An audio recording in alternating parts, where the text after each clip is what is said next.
बिहार की राजनीति में वक्फ संशोधन बिल पे लगातार विपक्ष इस समय हमलावर है और विपक्ष के निशाने पे इस समय केंद्रीय मंत्री चिराग पासवान और बिहार के मुख्यमंत्री नीतीश कुमार है।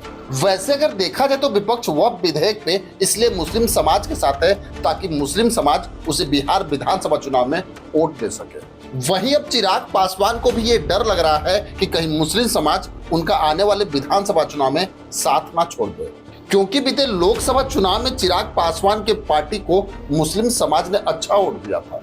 उसी को देखते हुए भाजपा और चिराग पासवान ने विपक्षियों के खिलाफ एक बड़ा प्लान बनाया है, जहां लगातार चिराग पासवान मीडिया के सामने सच्चर कमेटी रिपोर्ट की बात कर रहे हैं।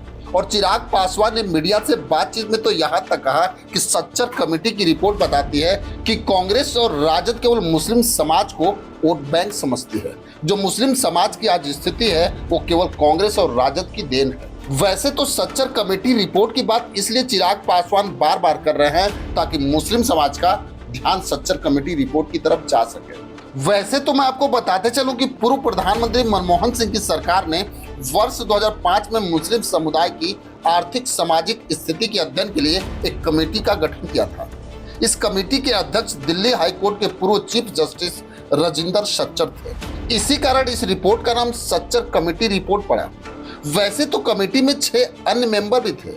इस कमेटी ने मुस्लिम समुदाय की स्थिति बेहतर करने के लिए कई सुझाव भी दिए।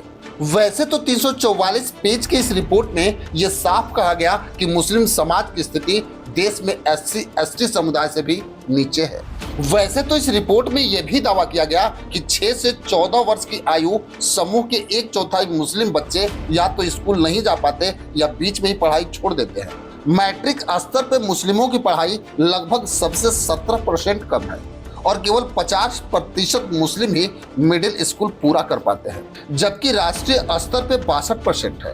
वहीं अगर देखा जाए तो सच्चर समिति रिपोर्ट ने भारत में मुस्लिम समाज के पिछड़ेपन को उजागर करने में पूरी तरह से सफल रही। समिति ने यह बताया था कि किस तरह से मुसलमान आर्थिक और शैक्षणिक रूप से पिछड़े हैं। सरकारी नौकरियों में उन्हें उचित प्रतिनिधित्व नहीं मिल पाता और बैंक लोन लेने में भी मुश्किल का सामना करना पड़ता है। सच्चर कमेटी की रिपोर्ट ने यह दावा किया कि कई मामलों में उनकी स्थिति अनुसूचित जाति जनजातियों से भी खराब है। और यही बात चिराग पासवान बार बार बता रहे हैं कि सच्चर कमेटी की रिपोर्ट के अनुसार कांग्रेस और राजद जैसी पार्टियों ने मुसलमानों के साथ धोखा किया। वहीं अगर देखा जाए तो भारतीय जनता पार्टी ईद पे मुसलमानों को ईदी देने जा रही है। राजधानी पटना में भाजपा के सौगात मोदी किट बंटने शुरू हो गए हैं। पटना में भाजपा नेताओं ने मुस्लिम महिलाओं और जरूरतमंद लोगों को हाई कोर्ट मजार पे ये किट वितरित भी किए। वैसे अगर देखा जाए तो हाई कोर्ट मजार पे भाजपा नेता दनिश इकबाल के नेतृत्व में सौगात मोदी किट बांटे गए। बीजेपी अल्पसंख्यक मोर्चा के पदाधिकारियों को इसकी जिम्मेदारी दी गई है। भाजपा की ओर से देश भर में 32 लाख गरीब मुस्लिमों को ये किट बांटने का लक्ष्य रखा गया है और इसकी शुरुआत दिल्ली से की गई थी। बताया तो यहाँ तक जा रहा है कि भाजपा के इस किट में खाने पीने की चीजों के साथ कपड़े, ड्राई फ्रूट्स जैसी कई चीजें हैं। वैसे तो भाजपा नेताओं का कहना कि गरीब लोग भी अच्छे से अपने परिवार के साथ ईद मना सके, इसलिए ये किट बांटे जा रहे हैं। लेकिन सबसे बड़ी बात तो यह है कि चिराग पासवान और अमित शाह ने जो प्लान बनाया है वो आने वाले विधानसभा चुनाव में NDA गठबंधन को कितना फायदा पहुंचाएगा ये देखना बड़ा दिलचस्प होगा।